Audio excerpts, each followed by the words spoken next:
రాష్ట్రంలో అంతకంతకు పెరుగుతున్న నేరాలను గమనిస్తుంటే పోలీస్ శాఖ వైఫల్యం సుస్పష్టంగా ఉందనే విమర్శలు వినిపిస్తున్నాయి.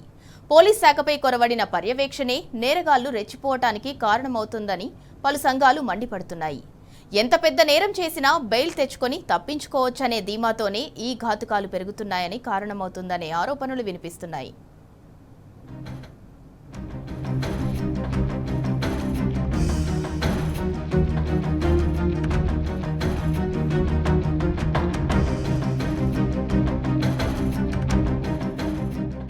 కాంగ్రెస్ పాలనలో క్రైమ్ రేట్ అమాంతం పెరిగిపోతుంది. పట్టించుకునేవారు లేకపోవడంతో నేరగాళ్లు రెచ్చిపోతున్నారు.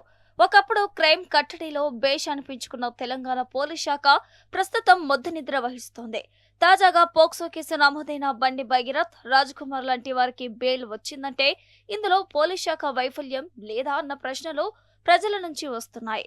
రాష్ట్రంలో హోంశాఖను తన గుప్పిట్లో పెట్టుకున్న ముఖ్యమంత్రి ధోరణి, ఆయన వ్యవహార శైలి ఈ నేరాల పెరుగుదలకు పోలీస్ శాఖ కట్టు తప్పడానికి కారణమనే వాదనలు ఉన్నాయి.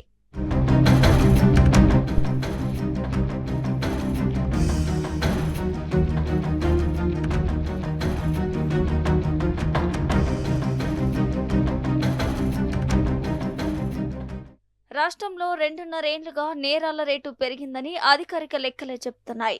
2023లో బీఆర్ఎస్ ప్రభుత్వం దిగిపోయే నాటికి 138,312 నేరాలు నమోదైతే 2024 నవంబర్ 30 నాటికి 2,34,158 నేరాలు నమోదయ్యాయి. మళ్లీ 2025 నవంబర్ నాటికి కూడా ఆ సంఖ్య ఏమాత్రం తగ్గలేదు. ఏకంగా 2,28,695 నేరాలు నమోదయ్యాయి. గత ప్రభుత్వ హయాంలో పోలీస్ వ్యవస్థపై పూర్తిస్థాయి నజరు ఉండేది.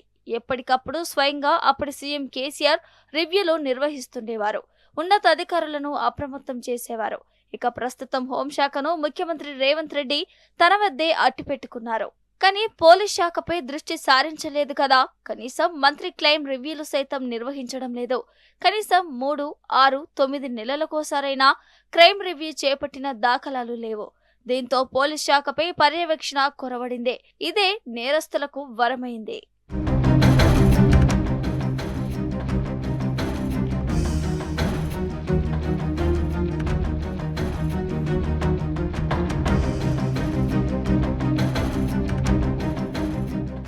కాంగ్రెస్ పాలనలో నేరగాళ్లకు స్వేచ్ఛ లభించింది అనడానికి పోలీస్ శాఖ విడుదల చేస్తున్న వార్షిక క్రైమ్ నివేదికలే సాక్ష్యాలుగా నిలుస్తున్నాయి.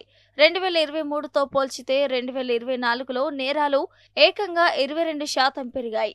ఇందులో అత్యంత దారుణమైన హత్యలు 856 ఉన్నాయి. ఇక తెలంగాణలో ఆడబిడ్డల ప్రాణాలకు రక్షణ లేదని చెప్పడానికి నమోదైన 2,945 రేప్ కేసులే ఉదాహరణ. ఇక దొంగతనాలకు కొదువే లేదు. మహిళలపై వేధింపులకు అడ్డువాదిపే లేదు. చేసినా తప్పించుకోవచ్చనే ధోరణితోనే ఈ నేరాల రేటు పెరగడానికి కారణమని రాజకీయ విశ్లేషకులు అభిప్రాయపడుతున్నారు.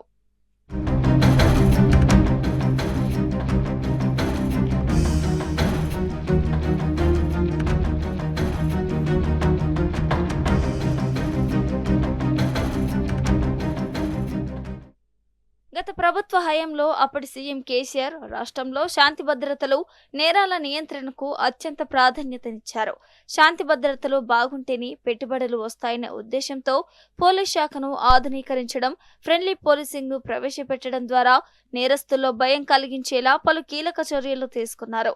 రాష్ట్ర వ్యాప్తంగా ముఖ్యంగా హైదరాబాద్ పరిధిలో లక్షలాది సీసీటీవీ కెమెరాలను ఏర్పాటు చేశారు.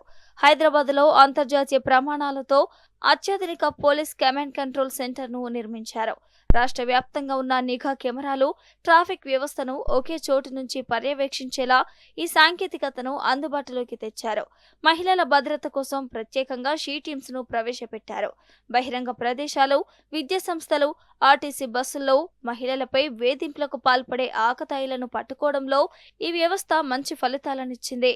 నేరస్తుల సంచారం ఎక్కువగా ఉండే ప్రాంతాలు, అనుమానాస్పద కాలనీల్లో అర్ధరాత్రి లేదా తెల్లవారుజామున ముందస్తు సమాచారం లేకుండానే కార్డన్ సెర్చ్ ఆపరేషన్లు నిర్వహించి పాత నేరస్తులను, అసాంఘిక శక్తులను నియంత్రించారు. పోలీస్ శాఖ ఉన్నతాధికారులతో ఎప్పటికప్పుడు క్రైమ్ రివ్యూలు నిర్వహించేవారు. గంటల తరబడి సాగే ఆ రివ్యూల్లో అన్ని నివేదికలను సమగ్రంగా సమీక్షించి నేరాల నివారణకు కఠినమైన సూచనలు చేసేవారు.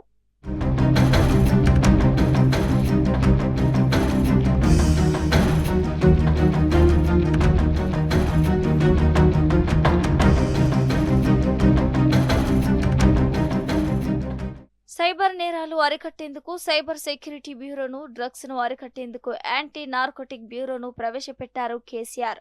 కొత్త కమిషనరేట్లు, వేలాదిగా పోలీస్ కొలువులు చేపట్టారు. మహిళలు, చిన్నపిల్లలపై లైంగిక దాడుల వంటి సున్నితమైన కేసుల్లో నేరస్తులకు త్వరగా శిక్షలు పడేలా ప్రత్యేక ఫాస్ట్ ట్రాక్ కోర్టులను ఏర్పాటు చేసేందుకు న్యాయశాఖతో సమన్వయం చేసుకున్నారు.